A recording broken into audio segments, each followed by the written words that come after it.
Voilà, bonsoir à tous. Donc, je propose de commencer notre rencontre de rentrée sur la plateforme culturelle et virtuelle Aînée. Et ce soir, nous avons, je peux dire, l'honneur, en tout cas pour moi, c'est un grand honneur, d'avoir ce que je considère comme être un des intellectuels les plus intéressants de notre début du XXIe siècle. Et pour reprendre un thème que nous avons déjà abordé plusieurs fois sur notre plateforme, qui est le thème de l'éducation. Mais je vais laisser la parole en fait à Mirko Yadarola pour guider cette soirée. Je vous rappelle qu'après les premières questions que Mirko posera, après nous avoir présenté notre hôte, bien sûr, ce sera l'occasion pour vous aussi de participer au dialogue, d'ouvrir votre micro, de lever la main ou d'écrire vos questions sur Facebook. Voilà, bonne soirée à tous. Mirko, c'est toi la parole. Merci beaucoup Jean-François et bienvenue à tous. Merci d'être connectés pour cette deuxième rentrée après l'été de Aînée, cette aventure qui était née presque comme un pari pendant le Covid et qui continue grâce surtout à votre fidélité. Comme Jean-François le disait, on a mis à thème ce soir l'éducation, qui est un argument qui nous tient particulièrement à cœur et on a pensé d'inviter une personnalité, mais surtout un ami que je vais brièvement présenter pour ceux qui n'auraient pas encore eu la chance de le connaître. Donc, Fabrice Adjadj, écrivaine, philosophe et père de 9 enfants, ce qui ne va pas être quelque chose d'accessoire vu l'argument qu'on traite ce soir. Lauréat de plusieurs prix, le prix Monterland de l'Académie des Beaux-Arts et le prix Lustiger de l'Académie française, auteur de nombreux essais, dont Être père avec Saint-Joseph, qui est un peu le prétexte qui nous a poussé à l'inviter ce soir, Résurrection mode d'emploi, Réussir sa mort, La profondeur des sexes, et j'en passe encore, et des pièces de théâtre, ainsi que d'une trilogie pour la jeunesse. Et il est, entre autres, je ne sais pas où il trouve le temps vu tout ce qu'il fait et qu'il écrit, directeur d'une école, d'une expérience, j'oserais dire, très intéressante proposée aux jeunes, qui est Philanthropos, dont il nous parlera sûrement un petit peu, à Fribourg, en Suisse. Bienvenue donc, Fabrice, merci beaucoup d'être avec nous ce soir. Et j'aimerais donc partir justement du prétexte qui nous a poussé à t'inviter, ce texte Être père avec Saint-Joseph, cette question de la paternité qui tu as voulu mettre à thème, et ce sous-titre très provocateur que tu as voulu sur la couverture, qui est Petit guide de l'aventurier des temps postmodernes. Donc il y a tout dans ce titre et sous-titre, la question de la paternité, la question de l'aventure, donc de la vie, et cette question des temps postmodernes qui te tient tant au cœur. Alors, j'aimerais partir juste pour commencer ce dialogue qui, après, intéressera l'ensemble des participants, par une question. Qu'est-ce que ça signifie donc pour toi qu'être père aujourd'hui? C'est-à-dire être père dans ces temps que nous vivons. Oui. Alors, pour moi, en fait, la question, c'est surtout qu'est-ce que ça signifie en général la paternité aujourd'hui. D'une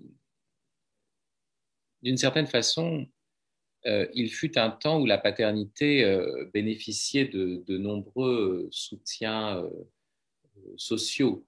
On faisait des enfants, le mariage était une institution reconnue par la société et avoir des enfants, voire même avoir de nombreux enfants, ne faisait aucun problème. Aujourd'hui, les choses sont très différentes. Est-ce qu'elles sont moins bien qu'autrefois? Ça, c'est la grande question. Et j'ai l'impression, en réalité, que la situation dans laquelle on est aujourd'hui, c'est celle d'une paternité nue. Quand je dis une paternité nue, ça veut dire une paternité qui ne bénéficie plus de tous les appuis sociologiques qu'elle avait autrefois. Ça ne veut pas dire que c'était mieux avant. Autrefois, les pères étaient souvent absents. Les pères ne s'intéressaient pas toujours à leur enfant, sauf si c'était vraiment l'héritier. Montaigne ne savait pas combien sa femme avait eu de couches. Et on pourrait dire que la paternité apparaissait comme une sorte de simple fonction sociale. La période de la modernité, ça a été une période où on était plutôt nataliste, c'est vrai, et il y avait encore des moments, même si le mariage était déjà critiqué comme institution, mais il fallait faire des enfants parce qu'il fallait bâtir la société future. Et donc, on était dans une logique plutôt nataliste. Alors aujourd'hui, on ne bénéficie plus de cette assise et en plus, on est dans une situation qui est plutôt dénataliste. J'ai fait récemment je fais une interview sur la radio suisse qui s'appelle Forum et je suis tombé sur un dénataliste, une sorte de démographe français qui avait eu 3 enfants, mais qui défendait l'idée qu'il ne fallait en avoir que 2. Donc déjà, il s'excusait d'en avoir eu un 3e, ça lui avait échappé. Et puis, immédiatement, il a commencé en disant « Mais monsieur, je vous jette l'anathème, vous avez 9 enfants, vous êtes irresponsable. » Vous voyez, j'étais responsable en fait du suicide de la planète ou de l'exploitation de tous les pauvres qui allaient nourrir mes enfants occidentaux à l'autre bout du monde. Et c'est sûr qu'il avait du mal à comprendre comment, moi-même d'ailleurs j'ai du mal à comprendre aussi, comment j'ai pu avoir 9 enfants. Voilà. Donc on est dans une situation où de fait la natalité est attaquée, mais cette situation est en même temps une situation formidable. D'abord parce que j'ai l'impression que dans cette situation postmoderne, faire des enfants, ça ne va pas de soi. Autrement dit, on n'est pas tout à fait sûr qu'il y aura une postérité, que le monde va durer très longtemps. On est dans une atmosphère de cataclysme, d'effondrement, etc. Donc, le fait d'avoir des enfants se fait à partir d'une profonde foi en la vie. C'est pour ça que je parle de paternité nue, c'est-à-dire une paternité qui est obligée de remonter au principe en fait, des choses. Peut-être même au Père éternel. Mais bon. Et puis le deuxième point, c'est que n'ayant pas toutes ces assises sociales, tout d'un coup, celui qui entre dans la paternité est obligé en fait de la vivre en fait pleinement. Et moi, c'est un peu ce qui s'est passé. Je n'étais pas du tout préparé à être père et ça m'est tombé dessus. Je pense que c'est la chose la plus forte qui me soit arrivée. La paternité nous tombe vraiment dessus parce qu'à la différence des femmes, on n'est pas préparé physiologiquement. Les femmes, leur maternité vient progressivement, leur corps se transforme, elles portent l'enfant, elles sont capables de le nourrir. Nous, on n'a aucune transformation physique. Et pendant que notre femme accouche, on ne sait pas trop quoi faire, à part manier éventuellement le brumisateur ou ne pas savoir, enfin vraiment de ne pas trouver sa place à l'intérieur de la salle de travail. Bon. Donc la question, qui est une question plus profonde, c'est qu'est-ce que c'est qu'être père? Bon, ça, mais aujourd'hui, je pense qu'il y a une place extraordinaire pour vivre cette paternité de manière nue. Et alors, cette paternité qui vient nous surprendre, cette paternité qui ne va pas de soi, cette paternité qui fait effraction dans un monde où ça ne va pas bien, bah, curieusement, c'est déjà la paternité de Joseph. Et c'est une paternité qui est complètement inattendue, celle de Joseph, et qui en même temps nous rappelle au fondement de toute paternité. Donc on sort du projet nataliste de faire beaucoup d'enfants, du projet progressiste, de l'idée que tout va aller bien. Alors pourquoi donner la vie? Vous voyez, ça suppose une sorte de confiance radicale dans le mystère de la vie elle-même et une sorte de responsabilité vertigineuse. Donc quelque chose qui nécessairement nous rapproche du Père éternel. Merci. Je voudrais rebondir tout de suite sur ce que tu dis en rappelant aussi la figure de Joseph.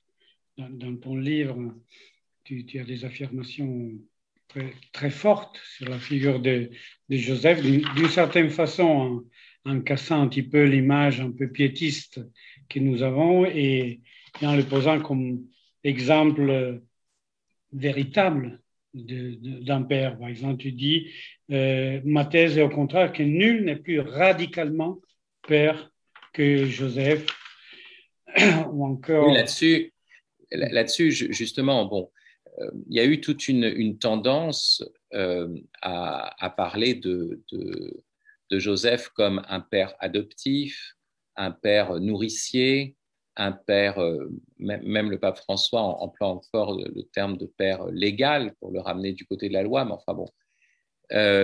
Et alors l'enjeu, bien sûr, c'est de préserver la conception virginale. Et on arrive à des choses qui sont assez effrayantes, c'est-à-dire que on a cette image dans certains écrits apocryphes d'un vieux Joseph qui va d'une certaine façon adopter la Vierge Marie pour essayer de couvrir sa virginité d'abord, puis après de couvrir cette naissance. Et le but, c'est pas de sauver le monde, mais c'est de sauver les apparences, quoi. Donc en fait, c'est une sorte d'arrangement, comme une sorte d'arrangement bourgeois, vous voyez, ce mariage de Joseph et Marie. Et alors, première chose, bon, il n'y aurait pas d'amour. Première chose. Ça voudrait dire que... Et puis la deuxième chose, c'est que, donc mariage sans amour, ouais, de confort pour établir socialement, pour donner une façade mondaine finalement à la Sainte Famille. Ce serait ça l'enjeu. Et puis deuxièmement, le fait que Jésus, le Verbe, est le fils de Marie, mère, fille-mère, d'une certaine façon, mère célibataire, parce que c'est ça ce qu'on sous-entend, de telle sorte que l'histoire de l'incarnation, c'est l'histoire d'une femme qui fait un enfant toute seule. Alors, vous voyez, à l'époque de la PMA pour toutes, on peut se demander si la Sainte Famille ne devient pas la complice, si on la voit comme ça, du démantèlement de la famille. Donc, on est dans une situation, parce que vous savez, les développements du dogme sont toujours liés aux situations historiques dans lesquelles nous sommes. On est face à des hérésies, on est face à des attaques qui tout d'un coup atteignent parfois des aspects de la nature humaine très profonds, pas simplement du dogme. Et alors à ce moment-là, on est obligé de repenser le mystère dans une fidélité aux Écritures et à la tradition, mais aussi dans une confrontation à l'époque contemporaine. Or, aujourd'hui, vous voyez, on ne peut pas penser que... on sait très bien qu'il y a un enjeu fondamental à dire un enfant né d'un père et d'une mère. Et que cette situation, on pourrait dire solitaire, de parthénogénèse, vous voyez, de la Vierge Marie, pose un énorme problème. Et c'est pour ça qu'on avait vu d'ailleurs dans des banderoles à l'époque du mariage pour tous, vous savez, Jésus avait 2 papas et une mère porteuse, ou ouais, on va me dire, voilà, c'est l'ancêtre de la GPA, c'est l'ancêtre. Donc, il y a des choses vraiment à reconsidérer en lien avec l'époque contemporaine. Alors, juste, j'avance encore un petit peu là-dessus. Joseph n'est pas un père adoptif. Ça n'a absolument aucun sens de l'appeler père adoptif. Quand on adopte un enfant, on adopte l'enfant d'un autre homme. Alors là, il n'y a pas d'autre homme. Ce n'est pas une adoption. Bon. L'autre question, c'est de dire, Joseph, il n'y a pas eu d'acte sexuel avec la Vierge Marie. Bon, pas eu d'acte sexuel, je veux bien, il y a quand même une polarité de désir. J'insiste sur Joseph comme homme de désir et pas homme de jouissance. Et je renvoie aux dernières lignes de l'Apocalypse, où l'esprit et l'épouse disent « viens ». À qui parle-t-elle? À l'homme de désir. L'esprit et l'épouse, c'est Marie, on pourrait dire, et l'homme de désir, c'est Joseph. Alors, en tout cas, ces versets de l'Apocalypse s'appliquent spécialement au couple de la Sainte Famille.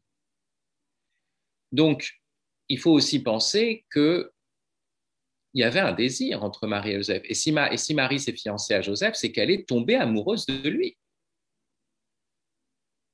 Et il faut penser ça. Et même, je vais plus loin, parce que j'ose dire une chose qui est quand même étrange, c'est que souvent on dit Marie avait décidé d'être vierge avant, et donc elle va avec Joseph pour qu'il couvre sa virginité, la décision. Ben oui, peut-être qu'elle avait une résolution d'être vierge et elle tombe quand même amoureuse de cet homme. Elle se dit, ben voilà, je vais quand même aller avec lui. Ça ne veut pas dire nécessairement qu'elle pense tout de suite à une étreinte ou quoi que ce soit, mais il faut penser à un homme qui la touche tellement que vous voyez, il y a cet amour. Alors, à partir de là, deux choses. Dieu n'a pas voulu s'incarner, que son Fils s'incarne dans le sein d'une vierge. Il a voulu qu'il s'incarne dans le sein d'une vierge fiancée à un homme. Donc, engagé dans une relation avec un homme. Dès lors, on peut penser que voilà, si c'est ça ce qu'il a voulu, c'est qu'il a voulu aussi que le Verbe soit le fils d'un homme et d'une femme. C'est pour ça qu'il faut insister sur le fait que Jésus est le fils de Joseph, comme il est d'ailleurs appelé par ailleurs dans les Écritures. Mais c'est pas simplement des gens qui se trompent, en fait, vous voyez. Et saint Augustin, d'ailleurs, dans le Sermon 51, dit il y a une conception virginale de Marie, il y a une maternité virginale de Marie, pourquoi n'y aurait-il pas une paternité virginale de Joseph? Même, donc, on peut penser à une paternité virginale. La deuxième chose que j'affirme, c'est que être père par les forces de la nature, c'est-à-dire être père physiquement, comme moi je suis père, c'est une chose. Mais être père par l'auteur des forces de la nature, c'est-à-dire c'est Dieu lui-même qui confie sa paternité à Joseph, vous voyez, c'est encore plus radical. C'est pour ça que je parle de paternité radicale. Vous voyez, être père par les forces, c'est par la médiation de la nature. Mais là, c'est directement par Dieu, qui est l'auteur de la nature. Et c'est lui qui lui dit, prends la mère et l'enfant. C'est lui dit, ne crains pas de prendre avec toi Marie. Donc, il y a quand même le fait que cette paternité lui est donnée par Dieu. Et donnée par Dieu, ça veut dire que c'est encore plus profond et encore plus radical, et que c'est une vraie paternité. Ce n'est pas une paternité à moitié.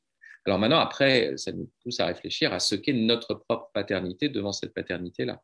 Mais il est certain que je pense que les temps sont mûrs pour que la figure de Joseph soit vue avec toute sa densité charnelle et toute sa radicalité paternelle.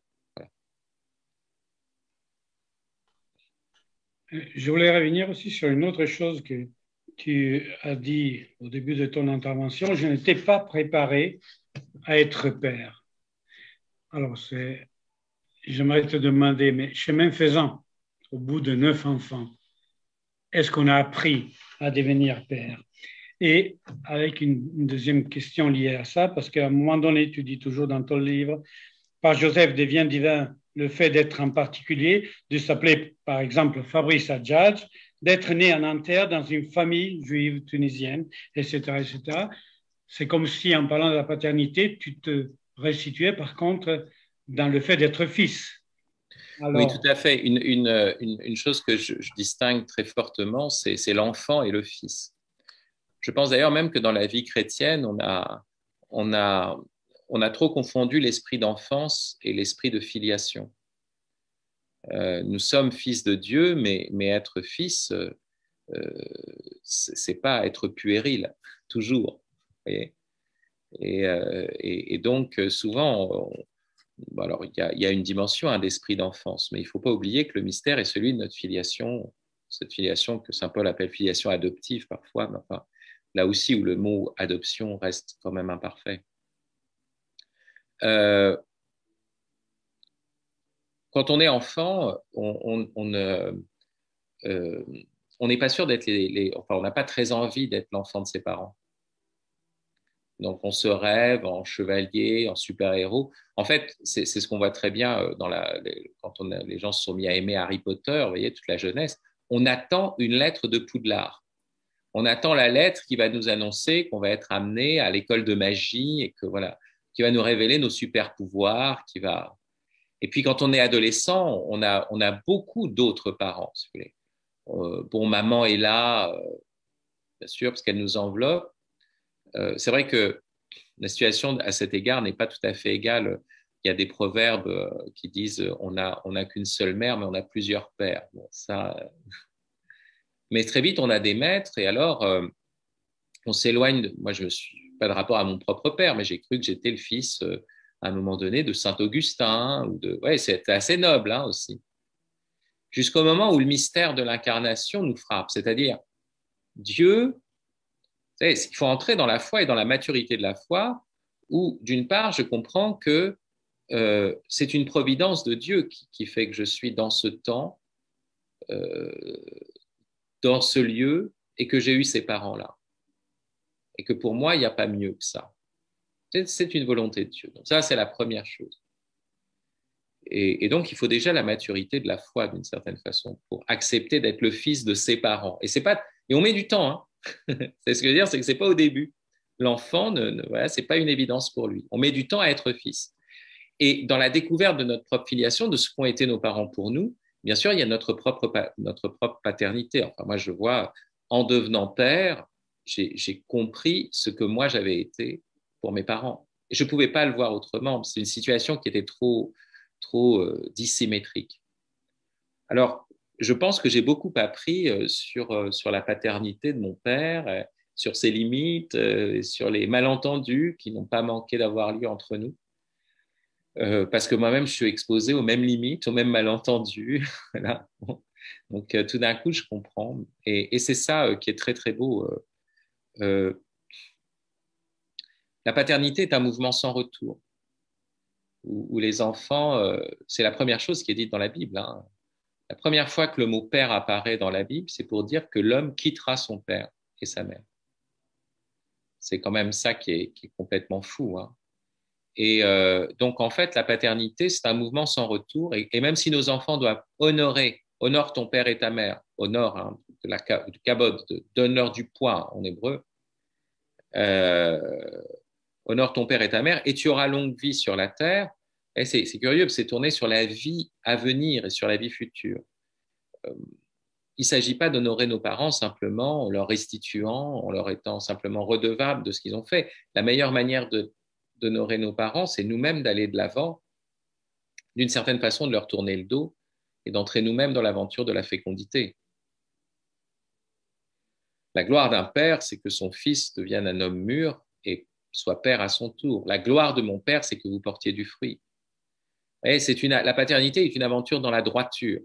Ce n'est pas une odyssée, il n'y a pas de retour en arrière.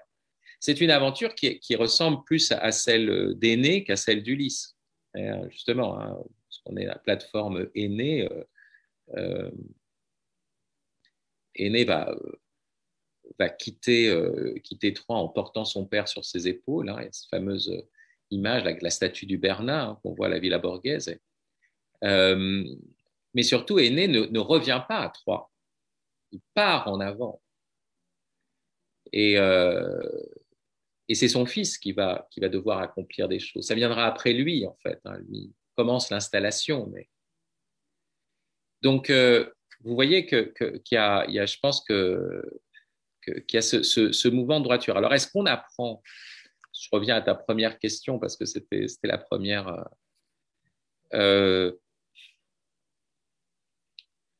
Bon, j'insiste beaucoup, hein, c'est devenu très ancien, très traditionnel maintenant chez moi, une opposition du père et de l'expert. L'expert communique ce qu'il comprend de la vie.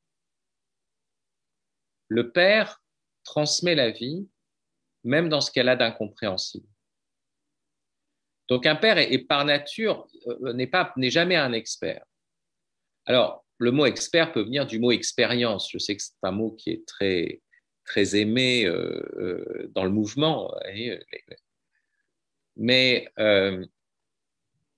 le problème de cette expérience de la paternité, c'est qu'elle ne peut jamais se renfermer dans une simple compréhension, dans des recettes, pour la raison suivante, c'est que d'une part, nos enfants sont tous très différents, et quand on voudrait leur réserver exactement le même sort, ils vont toujours s'arranger pour faire exprès le contraire, parce qu'ils ne veulent pas être comme leurs frères ou comme leurs... Ils ne veulent pas être des clones. Donc, ils sont tous différents. Un garçon et une fille, c'est pas pareil. Donc, je ne suis pas père de la même façon déjà avec un garçon et une fille. Mais en plus, tel garçon et telle fille. Et en plus, ils grandissent. C'est-à-dire qu'il n'y a aucune stabilité. Peut-être après, ils vont se marier, mais après, il va y avoir la relation avec la belle-fille, avec la belle... Enfin, il n'y a aucune stabilité. À chaque fois, il faut réinventer le truc. C'est pour ça que c'est une aventure. C'est pour ça que l'aventure, c'est un rapport à l'avenir, à quelque chose qui advient. Ce n'est pas un programme. L'expert, il a une science, il peut programmer les choses, il a quelque chose qui est acquis. Donc en fait, c'est pour ça je parlais de la paternité comme autorité sans compétence. Et autorité sans compétence, on n'est pas simplement des éducateurs spécialisés. On n'est pas des éducateurs spécialisés quand on est père. Alors, c'est ça qui fait qu'on rate beaucoup de choses. C'est ça qui fait que la paternité est toujours problématique et que d'une certaine façon, elle est dramatique. Elle est dramatique. Mais là encore, j'insiste pour dire que ce drame fait partie de la paternité parce que le propre du père qui a donné la vie dans ce cas-là d'incompréhensible. Et si son fils lui dit, mais pourquoi tu m'as donné la vie à cette époque? Pourquoi tu m'as donné cette vie qui est une vie mortelle, souffrante, etc. Et tu vois bien en plus que je pêche. Voilà, donc en plus, voilà. Pourquoi? J'en sais rien. Moi-même, je n'ai pas compris. Simplement, j'ai relancé ce mystère. J'ai relancé ce mystère que je ne comprends pas. Alors, la seule chose que je peux te dire, mon fils, c'est qu'ensemble, on va se tourner vers le mystère. Ouais. Je sais pas. Mon incompétence ici, elle est justement la capacité de tourner mon fils vers le mystère. Et même mes ratages, c'est la possibilité, parce que je vais mal agir, parce que je vais crier trop fort, je vais donner une raclée que j'aurais jamais dû donner, ces choses-là. Mais à ce moment-là, je peux reconnaître, je peux aller vers mon fils et lui demander pardon. Et lui dire, voilà, il faut qu'on se tourne ensemble vers le Père. Je ne suis pas le Père. Moi, je suis un fils d'abord. Et on peut se tourner ensemble vers le Père des miséricordes. Donc, en réalité, un expert domine son domaine, domine un domaine de compétences, ramène à ce domaine de compétences, et il n'y a pas ici de mystère à proprement parler. Il y a une régulation qui est parfaitement maîtrisée. Et puis, il n'y a pas de question de miséricorde ici. Parce que si vous êtes misérable, vous n'êtes pas expert. Si vous êtes misérable dans ce domaine, vous n'êtes pas expert. Alors que, vous voyez, la paternité, c'est toujours cette exposition radicale au mystère de la vie. Et le fait qu'on se rend responsable de la transmission d'un mystère qu'on ne comprend pas nous-mêmes. Responsable de ce qu'on ne comprend pas. Ça, c'est ça qui est extrême.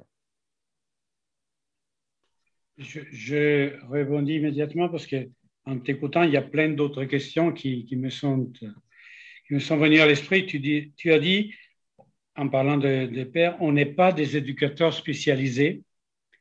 Je te recorde qu'on est quand même des éducateurs. Il y a un rapport d'éducation. Et en ce qui te concerne, il y a cette question de l'éducation de tes enfants et il y a ton rôle d'éducateur qui et aussi ta profession de directeur des Philanthropos. Alors, quel lien entre les deux? Et après, tu dis aussi, je n'ai pas compris, j'ai relancé ces mystères que je ne comprends pas. Donc, on peut éduquer même si on ne comprend pas. Et en parlant de ces mystères encore, et tu parlais d'une exposition de ce mystère de la vie qui est la paternité. Et nous vivons par contre dans une période, dans des temps qui semblent vouloir à tout prix nier ce mystère de la vie, au mieux le réduire juste au fait que peut-être on n'a pas encore tout maîtrisé, mais on y arrivera bientôt. Alors qu'est-ce que cela signifie qu'éduquer dans ce monde qui semble en plus n'avoir rien à transmettre? Voilà, c'est plein de questions, mais... Oui, alors, qu'il y ait une dimension d'éducation dans la paternité, oui, mais que le père soit un éducateur, spécialisé certainement pas, un éducateur général, est-ce que, moi je reste quand même assez dubitatif, je sais qu'en disant ça, je ne veux pas jouer sur les mots, hein. Ce que je veux dire, c'est que il y a des tas de gens qui peuvent être des éducateurs, qui ne sont pas pères. On peut éduquer, bah, tu l'as même dit, à Philanthropos, je suis en position d'éducateur de jeunes qui ne sont pas mes enfants. Enfin, là, il se trouve que cette année, j'ai aussi ma fille comme étudiante. Mais enfin, justement, tout le problème, c'est que je puisse me situer comme directeur dans un registre de compétences et comme éducateur d'une certaine façon, et pas comme père vis-à-vis d'elle. En tout cas, quand je suis dans le cadre de l'institut, je dois la traiter comme un étudiant. Voilà. Donc justement, il y a quand même un écart. Et je vais donner un exemple. Si l'éducation est un domaine spécialisé, c'est-à-dire de dire ceci, de dire cela, je pense qu'il y a quand même la première chose du père, c'est pas d'abord le bien de l'enfant, c'est qu'il est d'abord l'origine de l'être de l'enfant. Donc, avant d'être une question de faire, et même avant d'être une question d'agir en vue du bien, il y a quelque chose qui est relatif à l'être. En étant père, je suis à l'origine de l'être de l'enfant. Et donc, ma première tâche, avant même toute éducation, c'est, et même avant de dire, tu dois faire ceci parce que ceci est bon ou cela est bon, je dois montrer qu'il est bon d'être. Ce qui n'est pas pareil. L'éducateur n'est pas là pour montrer la bonté de l'être ou le fait qu'il est bien d'être né. Il est là pour conduire quelqu'un à atteindre tel ou tel bien ou à bien agir. Mais ce n'est pas la bonté générale de l'être comme tel qui est en jeu. Or, c'est pour ça que la première tâche du père, c'est du passer du temps avec ses enfants. Et pas seulement lui dire fais ceci, fais cela, tiens-toi droit. Bien sûr qu'on doit faire ça aussi. Je ne dis pas qu'on ne faut pas le faire. Mais ce qui est plus fondamental, c'est de passer du temps avec eux, de jouer avec eux, de montrer qu'on est heureux d'être là ensemble.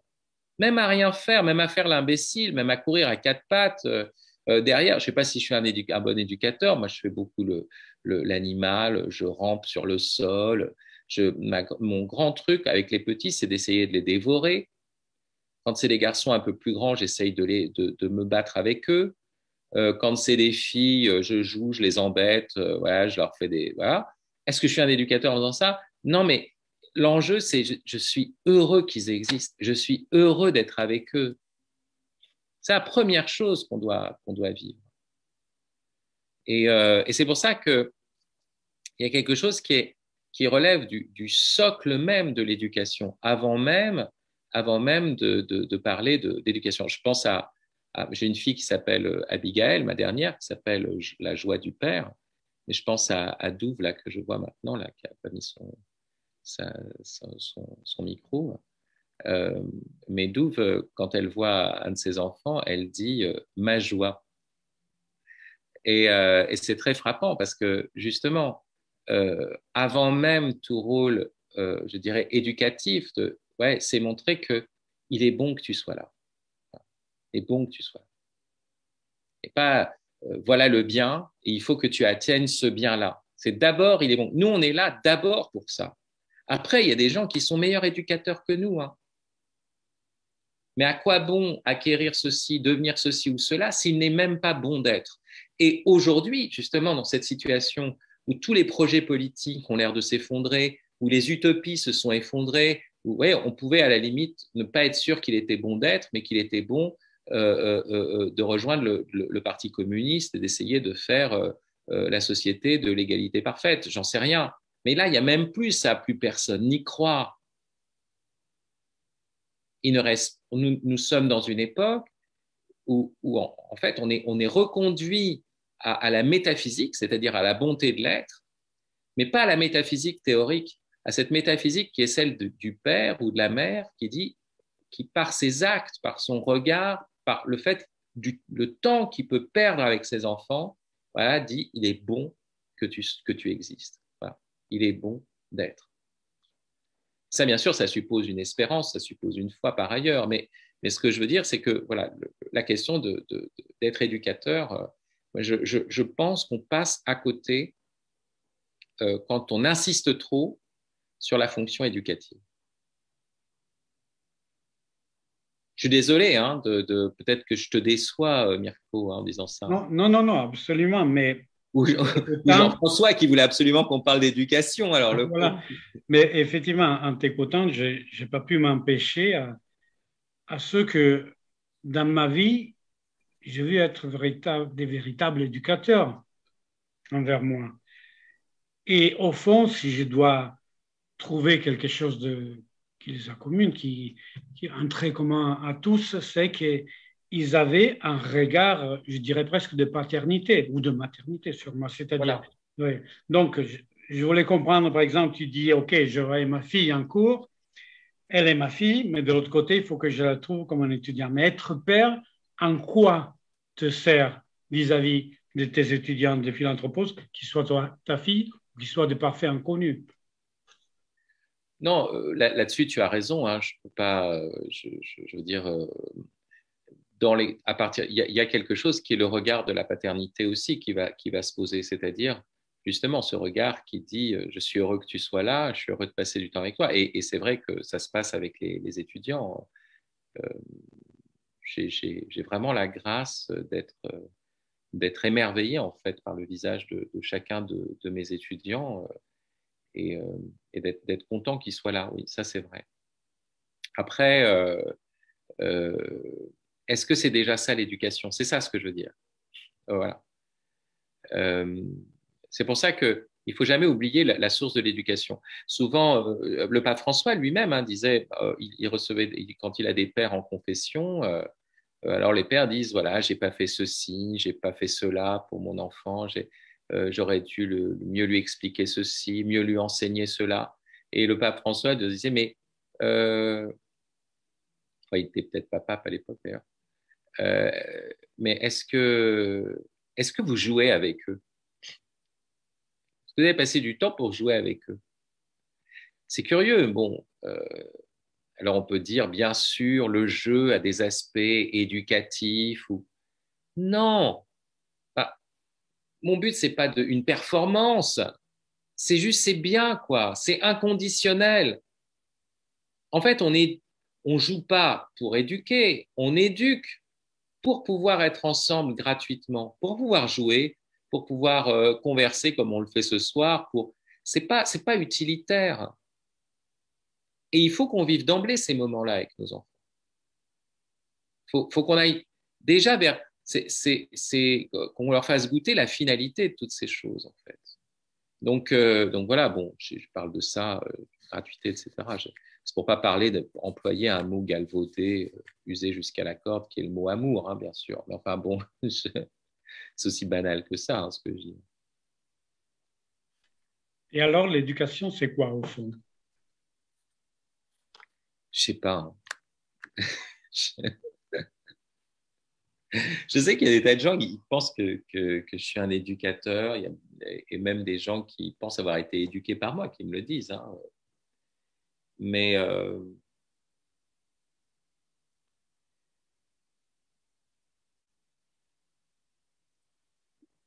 peut-être que je suis un maître. Mais le propre d'un maître, c'est qu'il ne cherche pas à éduquer en fait directement.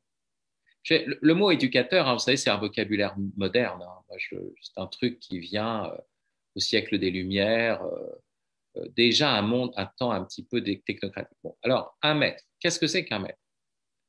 Un maître, c'est quelqu'un qui ne pense pas l'être, hein, d'abord, mais qui fait bien son travail. Voilà. Je dis souvent ça, je le dis à propos de Joseph. Hein,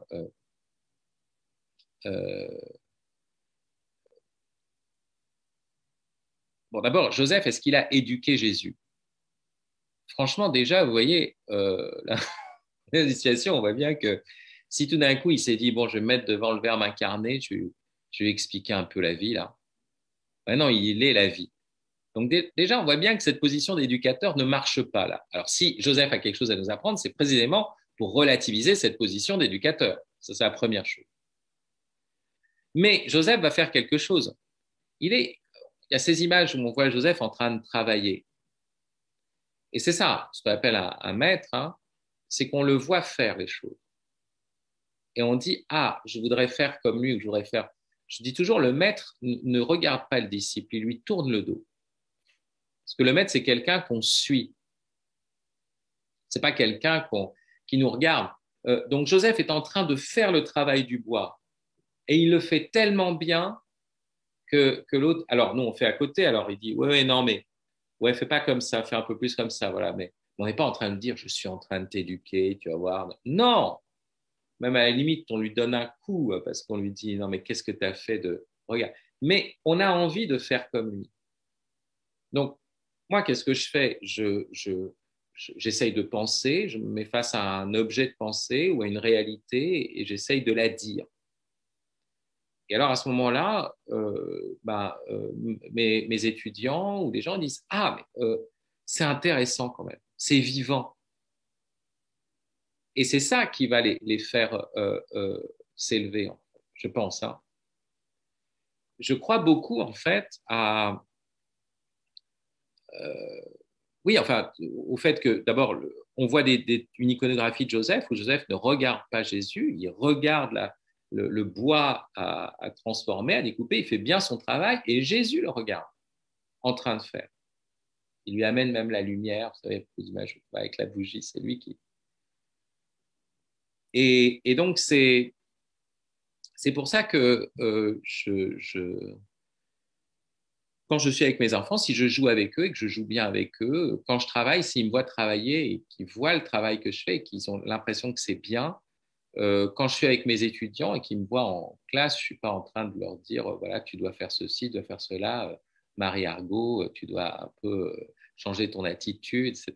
Voilà, non, parce qu'elle est à côté de Douve, elle était mon étudiante l'an dernier, donc. Non, mais en voyant la joie que j'ai à penser avec eux, eh ben, eux-mêmes sont appelés à ça. Je crois à ça, quoi, à l'attraction. Je ne crois pas au parc d'attractions, hein, mais enfin, tout ce qui procède par attrait. Quoi. Et donc, voilà, un maître oui, enfin, ne se met pas en position d'éducateur.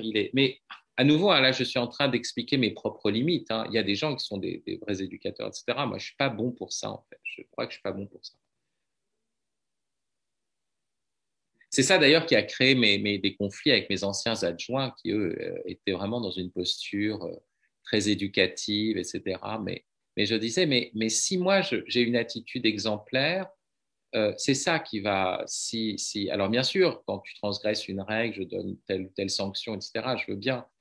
Mais positivement, c'est de voir quelqu'un de vivant et de vivant bien. Et c'est ça qui donne envie de vivre.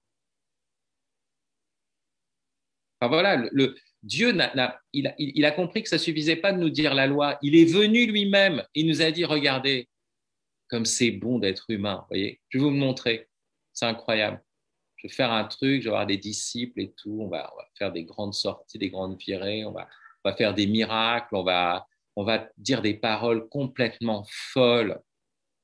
Des femmes vont se mettre à nos pieds et vont verser du parfum. Tout ça, et un mec qui dit, ouais, ah, ça c'est intéressant. Enfin bon. Et pourtant, alors, une question que je te pose encore, mais en invitant tout le monde, après je laisserai la parole à poser des questions tout de suite après, mais cet exemple que tu faisais de Joseph comme maître et de Jésus qui venait apporter la lumière pour le regarder faire, mais d'une certaine façon, il y a une liberté aussi, celle de Jésus qui s'est mise en place, et de l'autre côté, il y a la liberté de tes étudiants philanthropos ou de ceux qui lisent tes livres ou tes BD pour enfants, etc. Est-ce que c'est le trait commun, peut-être? Comment est-ce que ça se joue, cette liberté? Comment est-ce que tu la vois dans tes enfants? Comment est-ce que tu la vois dans tes étudiants? Oui. Oui, il y a une parole de l'Épître aux Galates, je crois que j'aime beaucoup, qui est si le Christ nous a libérés, c'est pour que nous restions libres. Et oui, je pense que de plus en plus, on sait très bien qu'au fond, même beaucoup l'ont dit, hein, qu'éduquer, c'est éduquer à la liberté. La vérité vous rendra libre. Mais immédiatement, ça devient un paradoxe parce que finalement, il faut que chacun aussi déploie cette liberté,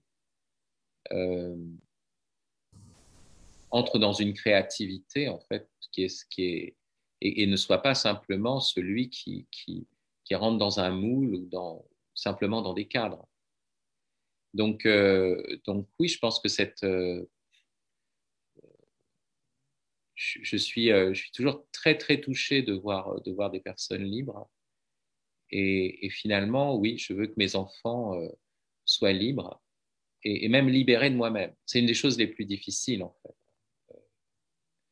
Surtout pour moi, enfin, je pense parce que j'ai un côté, je fais beaucoup de choses, que mes enfants m'envient aussi, hein. C'est-à-dire, c'est terrible, hein, parce que je fais même de la littérature pour la jeunesse, qu'ils aiment lire, ils voient du théâtre, et ça peut avoir quelque chose d'écrasant.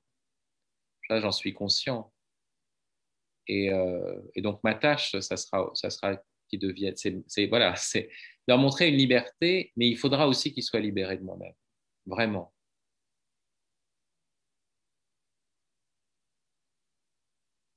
On t'entend plus. Oui, merci.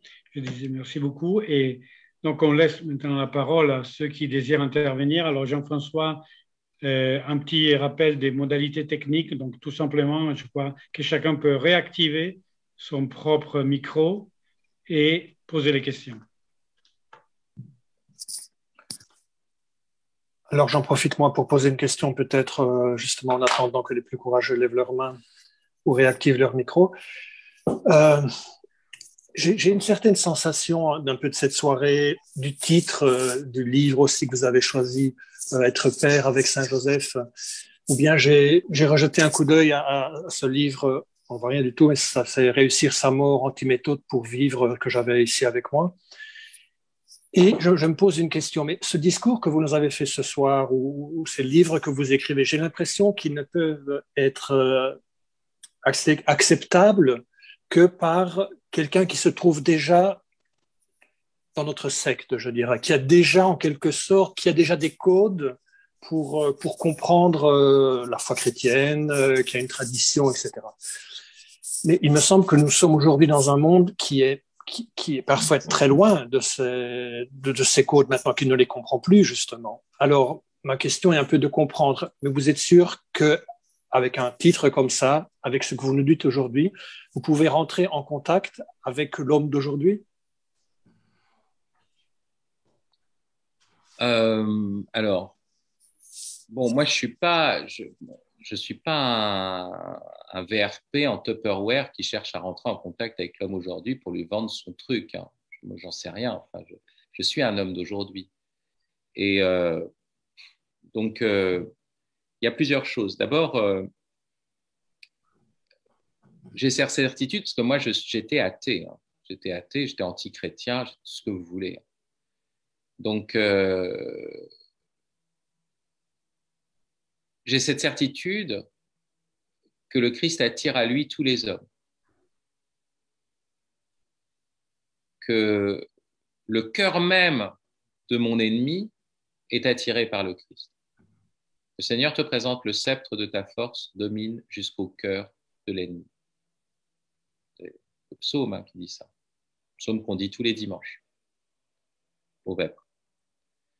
Donc j'ai cette certitude-là. Il n'y a pas d'homme qui soit éloigné du Christ. Et le fait même d'ailleurs qu'on ait confiance en cela réveille quelque chose en lui. Donc moi, je prends jamais, on me l'a reproché, hein, je me suis jamais avancé masqué, j'ai jamais pris une posture en disant, en parlant. D'ailleurs, au fond, j'ai très peu parlé d'ailleurs du mystère chrétien comme tel, hein, dans tout ce que j'ai dit. Hein. J'ai dit quelque chose qui, à mon avis, était juste humain, mais malgré tout, je n'ai jamais caché, j'ai jamais, voilà, et j'ai cette confiance radicale. La deuxième chose, c'est que j'ai vu des personnes autour de moi se convertir et elles ne se sont pas converties. Enfin bon, certains prétendent l'avoir fait en ayant lu certains de mes livres, hein, ou des choses comme ça. Bon, ça ne me regarde pas. Ce n'est pas ce que je cherche quand j'écris un livre. Quand je cherche un livre, j'essaye d'approcher une vérité. Parce que pour moi, c'est le réel dont je parle. Et voilà, et que, comme disait Don Giussani, que le Christ soit l'ordre du réel. Voilà, moi, je parle de cet ordre du réel. Pour moi, je ne suis pas en train de parler d'une option, d'une sorte de truc sentimental ou d'un truc particulier qu'il s'agirait de proposer à l'un ou à l'autre. Non, enfin, pour moi, c'est le réel, c'est tout. Et je n'ai pas à m'en cacher, mais après, je dois faire tout le travail d'exigence, de pensée. Ça, c'est sûr. Mais ce dont je me suis rendu compte et qui transforme les gens, ce n'est pas tellement le contenu de ce qu'on va dire. C'est la vitalité avec laquelle on le dit. Moi, j'ai des gens, parce que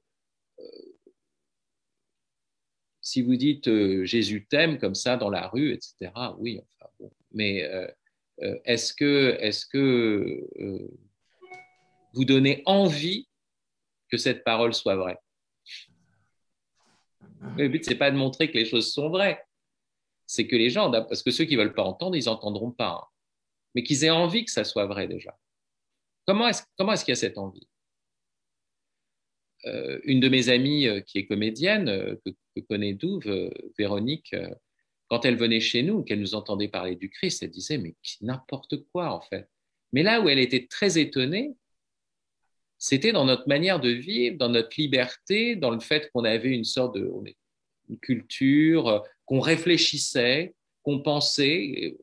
Et d'un coup, elle dit, ah, mais comment ça se fait qu'on puisse être aussi intelligent et croyant? Et donc, vous voyez, c'était cette manière de vivre qui les a touchés. Donc, je ne crois pas, quand on est dans cette logique un peu apologétique, où on mesure ses mots, on croit que tout est une question presque rhétorique, en fait, non, enfin, je crois qu'il y a vraiment quelque chose qui est, tout d'un coup, les gens voient que c'est la réalité parce qu'ils voient que c'est vivant. Et moi, je suis persuadé que c'était ça qu'il y avait chez Don Giussani. Hein. Qu'est-ce qu'on voyait? Il n'était pas en train de lire du Léopardi exprès pour cacher qu'il voulait parler de Jésus. Enfin, c'était pas Léopardi plutôt que tel autre. Ce qu'on voyait, c'est que surtout, c'était un homme habité, enfin vivant, quoi. Et ça, voilà, c'est ça qui touchait les jeunes. Enfin, voilà, Merci beaucoup. Marie-Michel voulait poser une question. Vas-y, oui, le micro. Est-ce qu'on m'entend là? Oui, très bien. Alors, moi, j'ai beaucoup aimé la manière dont Fabrice a parlé au début de Marie et de Joseph et de la manière dont Marie regardait Joseph et Joseph regardait Marie. Après, tout ce qu'il a dit sur la paternité m'a donné un petit peu de curiosité sur comment, dans l'amour paternel, ce dialogue entre le père et la mère sont-ils présents? Qu'est-ce qui se passe là? C'est pas clair? Non, non, c'est une très bonne question. Non, non, je comprends, Marie-Michel, tu me poses une bonne question. C'est très important. Les enfants sont très sensibles à ce qui se passe entre leur père et leur mère. Parce qu'ils sont nés de ce dialogue, en fait. On fait comme du dialogue entre le père et la mère, mais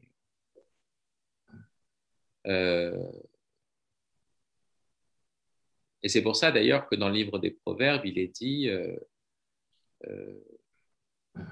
ne rejette pas la correction de ton père et écoute la loi de ta mère. Voilà. Ne rejette pas le Moussa, l'instruction, la correction, c'est difficile à dire, et puis la Torah de ta mère. Écoute la Torah. Donc c'est très important que le père et la mère se parlent et que les enfants les entendent se parler autant que possible. Sinon, quand il y a ça, enfin, dès qu'il y a une blessure de ce côté-là, les enfants ressentent cette blessure. Et ça, je peux dire, je l'ai ressenti, enfin, j'ai pu l'expérimenter, hein, vraiment. Ça, c'est très concrètement. Il y a un autre aspect dont je parle d'ailleurs dans le livre, c'est que un enfant est dit rebelle si il n'a pas écouté la voix de ses parents. C'est dans la Torah, hein. Et alors il dit la voix de ses parents. C'est très étonnant, c'est-à-dire que si les parents sont pas d'accord, l'enfant n'est pas rebelle. Parce que en fait, il a eu des injonctions contraires. S'il a des injonctions contraires, comment est-ce que, vous voyez, si le père dit un truc, la mère dit autre chose, etc. C'est quand même pour qu'il y ait rébellion, il faut qu'il y ait quand même une enfin, donc, en fait, cette parole nous dit il faut qu'il y ait l'unité des parents. Et en même temps, même si les parents, d'une certaine façon, parlent d'une seule voix, ils disent deux choses différentes qui s'accordent, enfin qui s'accordent. Bon, c'est un peu comme Dieu, vous savez, le psaume 62 qui dit Dieu a dit une chose, j'en ai entendu deux. Mais il est certain que même s'il y a une unité de visée ou de voix, il y a le père et la mère, je pense, n'ont pas la même relation à l'enfant. Donc, la question qu'on pourrait poser, c'est est-ce que j'ai dit sur le père, c'est aussi ce que va faire la mère? Ben, je pense pas. La mère, elle a porté l'enfant dans son sein. Elle a ce lien qui est charnel. Nous, la paternité n'a en rien transformé notre corps. Un homme qui aimait sa semence et qui n'a pas d'enfant, un homme qui aimait sa semence et qui a eu un enfant, leur corps est le même. Il n'y a rien qui change. Une femme qui tombe enceinte, tout change dans son corps. Et elle a accédé par une transformation corporelle progressive à sa maternité. Le père, lui, c'est une toute autre démarche. C'est-à-dire que la paternité est un événement moral d'abord pour le père, un événement de parole. Donc le père, il est du côté de la parole. C'est pour ça que traditionnellement, c'est bien que ce soit lui qui donne le nom, enfin, qui donne le nom de famille à l'enfant, parce qu'après tout, c'est la seule chose qu'il fait, même si c'est un acte très profond. Et c'est ce qu'on voit c'est quand même Joseph à qui l'ange donne le nom. Et donc, ce qui va se jouer ici dans la paternité même, c'est que le père va avoir plutôt une fonction de séparation.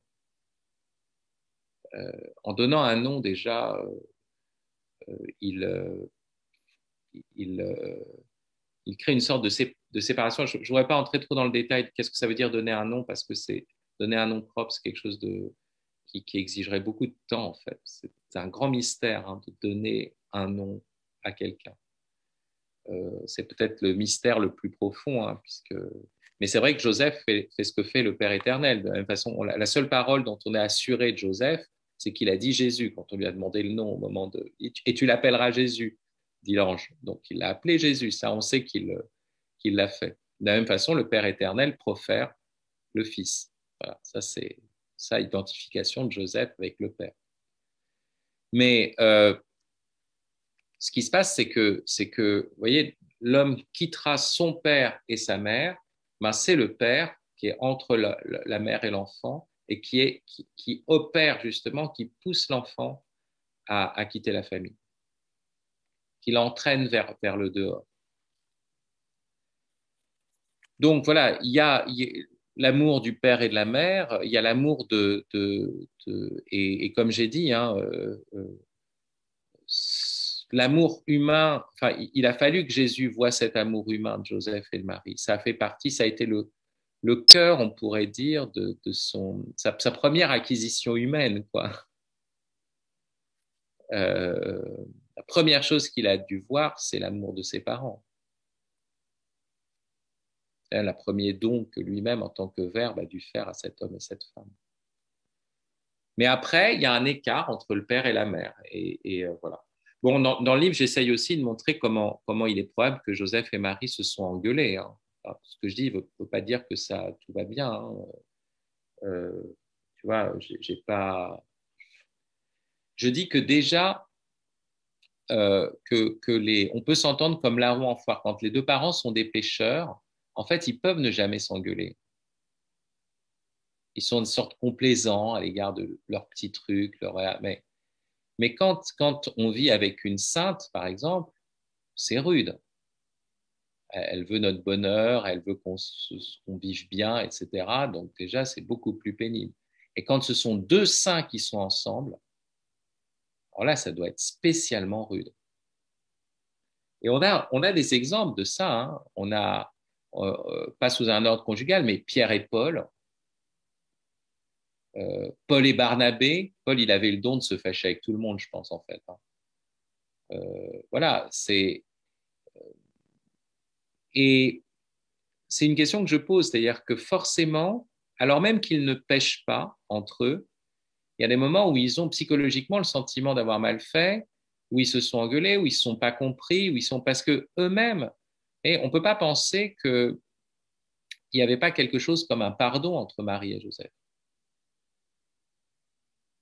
À un moment où il dit, mais voilà, j'ai mal. Enfin, il y a une. Sinon, on arrive à quelque chose où une sorte de couple complètement statique, enfin figé dans le marbre et dénué de toute vitalité. Une chose que j'ai essayé de penser à ce sujet-là, c'est qu'il y a des possibilités où le mal advient alors même que personne n'a péché. Et ça, c'est ce qu'on vit en permanence dans la vie communautaire et spécialement dans la vie conjugale. Comme dit le père abbé de Haute-Rive, beaucoup d'entre vous connaissent ici, Don Marc, je ne parle pas de Don Mauro, Don Marc dit la poussière retombe toujours sur les meubles.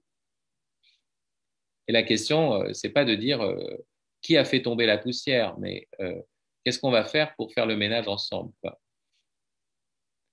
Et dans la Bible, il y a beaucoup de réflexions sur cette zone où le mal advient, pas forcément parce qu'il y a un coupable ou parce que, voilà, par exemple, j'évoque l'offrande de jalousie hein, dans le livre des Nombres. Tout d'un coup, un homme devient jaloux de sa femme alors même qu'elle n'a pas commis d'adultère, qu'elle n'a pas. Et alors, il faut des rituels. Il faut un rituel pour essayer. Vous voyez, il y a un moment où. Et donc, je pense que entre Marie et Joseph aussi, il y a ces choses-là. C'est pas simple.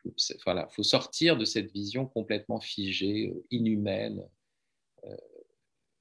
C'est un homme et une femme. Enfin, je ne sais pas si j'ai répondu à ta question, Marie-Michel. Le micro. Si. Merci. Voilà, il y a Pietro qui voulait poser une question aussi. Oui, merci beaucoup.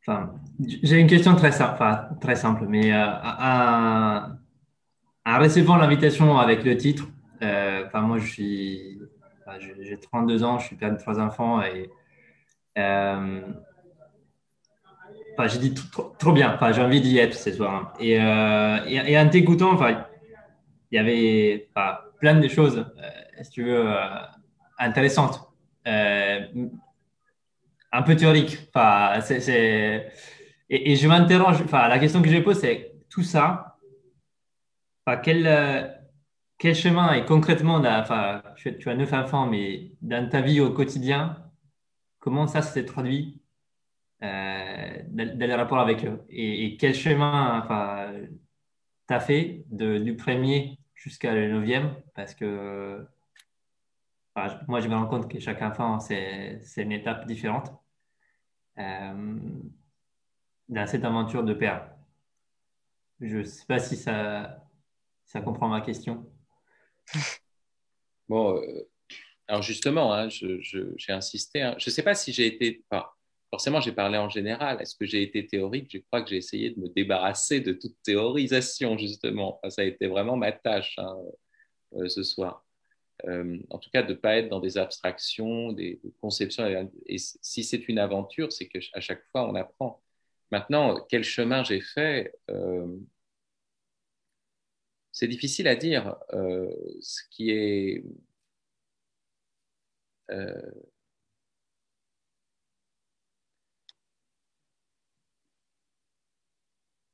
parce que d'une certaine façon, enfin bon, on ne cesse de cheminer, hein, et puis il y a des gens qui cheminent sans avoir 9 enfants. Voilà, c'est pas la chose. Donc, je veux pas non plus.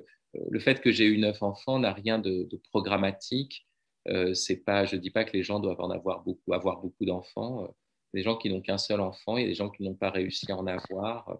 Il y a des gens que les circonstances ont poussé enfin, entraîné à ne pas avoir d'enfants. J'ai absolument pas de jugement là-dessus et je pense que c'est toujours la relation d'un homme et d'une femme. Donc, je peux pas. Euh, et j'ai et je suis je sais pas en fait je suis pas là pour donner des recettes voilà ça c'est certain une des grandes choses c'est de dire que c'est une aventure maintenant je suis qu'au début de cette aventure moi je n'ai pas encore vu toutes les choses moi ma fille est née à 18 ans hein, donc je suis pas je connais les débuts et je pense peut-être les parties les plus euh, je suis pas au bout de mes peines voilà ça c'est certain. Mais une chose qui est pour moi est très importante, c'est qu'effectivement, je vis une sorte de perpétuel émerveillement. Émerveillement d'abord devant chacun de mes enfants, devant le fait de me dire, ah ben, c'est incroyable, cette personne-là, elle est sortie, enfin, elle existe parce que j'existe et parce que j'ai eu cette histoire avec ma femme, etc. Je suis complètement stupéfait. En fait, à chaque fois que je l'ai devant moi, je me dis, mais c'est fou. Puis en plus, quand vous en avez 9 à table, vous voyez, ça fait beaucoup de monde et vous dites, tout ça est sorti de. Et j'ai du mal à y croire. Donc, déjà, il faut que je me remette de cette chose-là. La deuxième chose, concrètement, c'est que je, je suis moi-même émerveillé du fait que voilà, quand il leur arrive quelque chose, quand ben, j'arrive à me rendre disponible. Je suis parce que je suis quelqu'un de très occupé. J'aime bien écrire des livres, j'aime bien faire autre chose. Quoi. J'aime bien qu'on m'embête pas. En fait, je suis un être extrêmement solitaire et je m'en serais très très bien sorti sans femme et sans enfant. Je me serais damné sans doute, hein. Mais en fait, j'aurais fait des trucs qui me plaisent, quoi. C'est-à-dire écrire des bouquins, machin, etc., la littérature. Et en réalité, je me rends compte à chaque fois que tout ça n'est rien et que voilà, à chaque fois, le visage des enfants, même dans les moments difficiles, même quand il y en a un qui s'est blessé, il faut l'emmener aux urgences, même, je découvre que voilà, j'arrive à être là. Et ça, c'est vraiment, et j'ai l'impression d'être à ma place. voilà, après le chemin que j'ai fait, ben, justement, hein, toute ma pensée, enfin, je pense que les gens qui connaissent mes livres, et je pense spécialement à Hugo qui les a traduits, il sait très bien que mon expérience conjugale, enfin, de mari, de père et de fils, euh, marque toute ma pensée. Que... Et justement, c'est ça qui fait que j'ai essayé d'introduire dans la pensée une dimension dramatique, narrative, parce que je pense que c'est irréductible, et que j'ai toujours critiqué le pur logique pour insister sur la dimension généalogique, le fait qu'on ait des fils, qu'on est pris dans une aventure, dans des engendrements. La Bible parle de cela tout le temps, des engendrements. Donc voilà, moi, c'est ça qui marque tout. Donc, toute ma pensée a été transformée par cette expérience. Et, et l'originalité de ce que j'écris, c'est que c'est cette expérience-là qui détermine tout. Moi, je ne suis pas un simple baptisé. Je suis un époux et un père. Et tout ce que je fais est profondément marqué par cette expérience-là. Merci beaucoup. Je voudrais encore donner la parole à Clotilde Noël et puis je pense que nous allons pouvoir conclure. Bonsoir Fabrice, moi je voulais vous remercier infiniment parce que c'est très éclairant et c'est magnifique parce que moi ce que je retiens c'est cette force d'humilité que vous avez et qui nous engage en fait dans notre paternité et notre maternité à s'ouvrir à ça et à montrer qu'en effet c'était un mystère qui nous dépasse et que chaque enfant en fait nous oblige à ce renouvellement perpétuel. Moi, je suis vraiment très touchée par ce que vous venez de nous transmettre. Et ça, moi, personnellement, ça m'ouvre à beaucoup de choses. Ce qui est incroyable, c'est qu'à la fois, vous nous apportez aucune recette et à la fois, vous nous donnez un espace pour nous ancrer, en fait, et nous donner des idées pour continuer avec beaucoup de douceur parce que, voilà, votre humilité et le fait de se dire que c'est un perpétuel recommencement et que finalement, c'est un mystère sur lequel il faut se tourner. Et voilà, c'est merci beaucoup. Et j'avais juste envie de rajouter que pour moi aussi, la maternité et la paternité, c'est la possibilité et la joie aussi d'avoir des relais, puisque vous nous avez bien fait comprendre qu'on était bien imparfaits. Et aujourd'hui, je vous remercie d'être pendant 1 an le relais de ma fille qui commence depuis lundi. Et pour nous, c'est un énorme cadeau pour notre fille. Et moi, je vous le dis en toute sincérité, pour mon mari et moi, un énorme j'ai beaucoup d'émotions à vous le dire, mais un énorme relais parce qu'on se sent tout petit, en effet, par rapport à ces enfants qu'on doit conduire et on est bien content de les mettre dans les mains de personnes qui vont pouvoir leur apporter autre chose et surtout les aider à encore mieux grandir. Donc, merci, Fabrice. Merci, Clotilde. Bon, il faut dire, donc la fille de Clotilde, hein, c'est vrai que Tiffaine est arrivée la dimanche soir, je vais arriver, et elle suit très très bien les cours, elle est particulièrement intelligente, donc déjà elle était bien formée, enfin je veux dire, là, bon contexte. Mais En tout cas, pas au niveau philosophie, hein, franchement. Oh, bah, elle s'en sort très bien, elle réfléchit très bien. Oui, mais nous, dans notre famille, en tout cas, elle s'est formée, mais pas nous, parce que nous, avec mon mari, c'est le néant. Mais ce que je veux dire, c'est que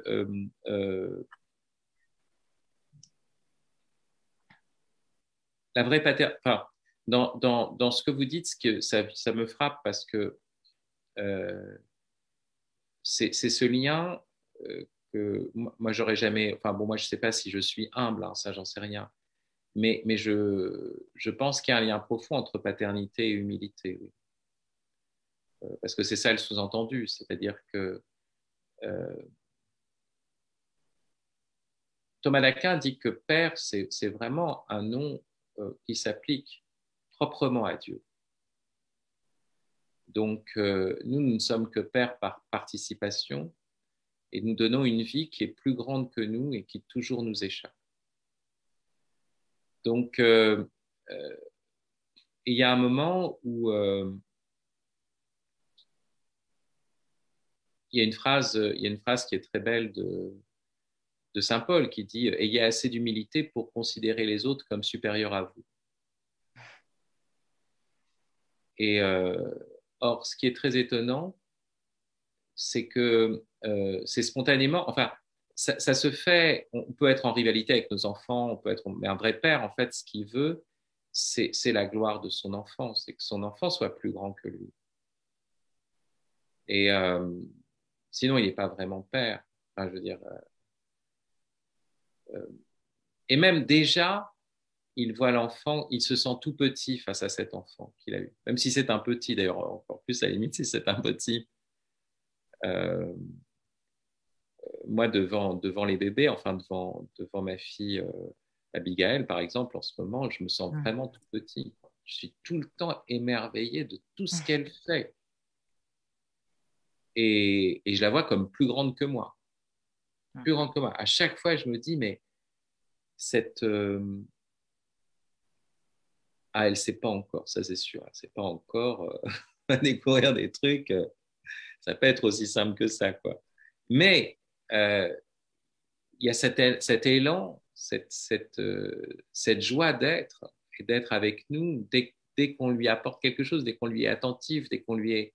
Je dis, mais quel maître spirituel c'est pour moi. Ah, ça, c'est un fait. Et même quand je vois chacun de mes enfants, je veux dire, même ma fille Esther, alors bien sûr, quand c'est des enfants plus grands, on voit les adolescents un peu ingrats, avec tous ces problèmes, avec leurs limites, parce que et tout de suite, voilà, ça peut devenir plus difficile qu'un bébé. Mais non, en fait, je trouve ça incroyable que ce soit aujourd'hui, quoi, une fille qui soit debout, qui ait eu envie d'apprendre, qui a eu d'ailleurs le courage d'aller dans un institut où il y a son propre père. Enfin, moi, j'aurais fui, quoi. Ouais. Et donc, voilà, je parle de ça simplement pour voir ce lien entre paternité et humilité. Je pense que la paternité contient tout ce que l'humilité possède. Parce que l'humilité, c'est pas se rabaisser, hein, attention. Ça n'a rien à voir. C'est pas la négation de soi, l'humilité. L'humilité, c'est se livrer à ce qui est plus grand que nous, et c'est même d'accepter toute la fécondité qu'on n'avait pas prévue, toutes les choses qui sont plus grandes que nos projets, que nos petites envies, que nos petites satisfactions, etc. Voilà. Vous savez que Don Jean-Baptiste, qui était le prieur de la Chartreuse, de la Val-Sainte, disait être humble, c'est accepter de devenir Dieu. Être humble, bah oui, c'est se livrer en fait à la volonté du Père qui va faire plus grand que tout ce qu'on avait prévu. Et accepter d'entrer dans l'aventure de la paternité, c'est être forcément pris là-dedans. Parce que si on y va avec la certitude qu'on maîtrise tout et de toute façon, on ne sera peut-être pas humble, mais on sera humilié. De toute façon, c'est comme ça qu'on apprend l'humilité, nous, on a les cœurs tellement durs. On va être humilié. Mais il y a un moment où on accepte d'entrer dans cette aventure et il se passe des choses en dépit de tous nos projets, en dépit de notre agenda, en dépit de notre... Et il se passe des choses, mais inimaginables. L'humilité, c'est d'accepter des choses plus grandes que ce que notre orgueil projette, mais qui nous seront données par d'autres.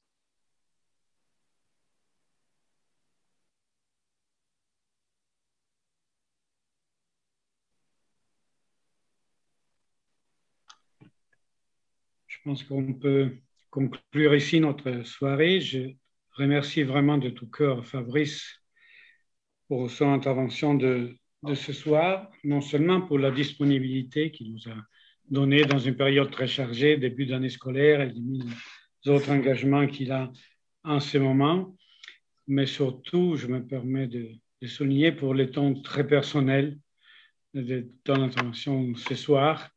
Le propre d'Aîné, c'est de proposer des rencontres qui sont vraiment des rencontres avec des témoins de notre temps. Et je crois que ce soir, on a eu un exemple vraiment très, très beau. Donc, merci encore. Merci. Et j'invite tout le monde à continuer à suivre Aîné. Déjà, cette rencontre sera disponible comme toutes les autres du passé sur la chaîne YouTube. Donc, sur la chaîne YouTube de Aîné, vous pourrez la revoir autant de fois que vous voulez, comme revoir toutes les autres. Et je vous invite aussi à suivre les prochaines rencontres qui, tous les 15 jours, se suivront. Et à ce propos, Jean-François, tu peux déjà nous annoncer la prochaine. Oui, dans 15 jours, donc le 23 septembre, on continue un peu ce voyage sans retour, toujours sur le thème de l'éducation, puisqu'on va aller en Suisse cette fois-ci, et on va rencontrer une expérience éducative qui est née d'un groupe d'amis et d'enseignants.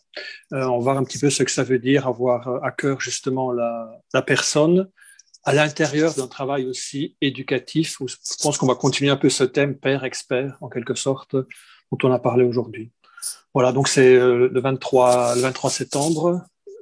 Pour avoir toutes les nouvelles, c'est très simple. Hein, vous vous inscrivez à la newsletter qui est sur le site, et là aussi vous avez toutes les informations pour pouvoir nous suivre. Voilà, merci beaucoup pour cette soirée. Merci beaucoup Mirko, merci beaucoup Fabrice. Merci à toi, et je vous invite vraiment à lire ce livre, ce petit guide de l'aventurier des temps postmodernes. Je vous assure que le lire est déjà une aventure en elle-même. On l'a publié aux éditions Magnificat, exactement.